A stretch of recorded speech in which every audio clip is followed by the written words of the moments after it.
అక్క చెప్పు. బావకి నువ్వంటే ఎంత ఇష్టమే. ఆటోలు క్యాబ్లు ఉన్నా సరే నీకోసం నన్ను పంపించాడు. ప్రేమో అనుమానమో ఎవరికి తెలుసు.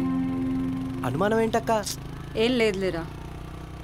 నిన్నేమైనా ఇబ్బంది పడుతున్నాడు బావా? ఏమైనా ఉంటే చెప్పు. అదేం లేదురా. మీ బావగారు ఫస్ట్ నైట్ రోజు నీకు బాయ్ ఫ్రెండ్ ఉన్నాడా అని అడిగారు. నేను లేడు అని చెప్పా.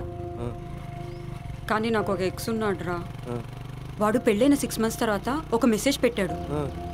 అది మీ బావగారు చూశారు. అప్పటి నుండి మీ బావగారికి నా మీద కొంచెం అనుమానం అంతే. అసలు ఎవడే ఆడు? అటు పేరు చెప్పు ముందు ఎదవా. ఏ వద్దురా, నువ్వు ఆవేశానికి పోకు.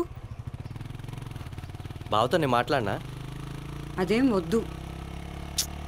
ఆ ఒక్క విషయం తప్పితే అంతా బాగానే ఉందిరా.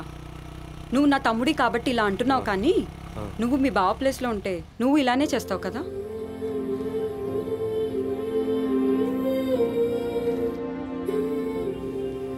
ఇంటికి రారా. లేదక్క పనుంది, నువ్వు వెళ్ళు. రా ఇంటికి వెళ్దాం. లేదు పనుంది, నువ్వు వెళ్ళు.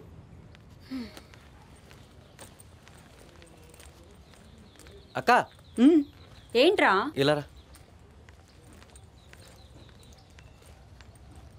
బావకు అబద్ధం ఎందుకు చెప్పావక్క? రే ఎలా చెప్తారా ఫస్ట్ నైట్ రోజు?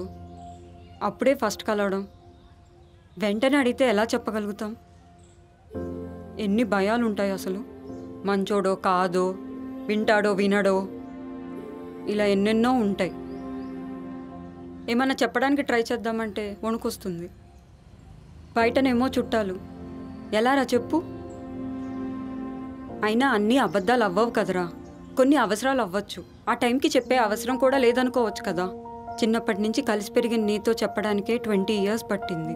ఇంకా 20 minutesలో పరిచయమైన వాడితో ఎలా చెప్పని చెప్పు? సరే అక్క, నువ్వు వెళ్ళు. సరే బాయ్ రా, జాగ్రత్త.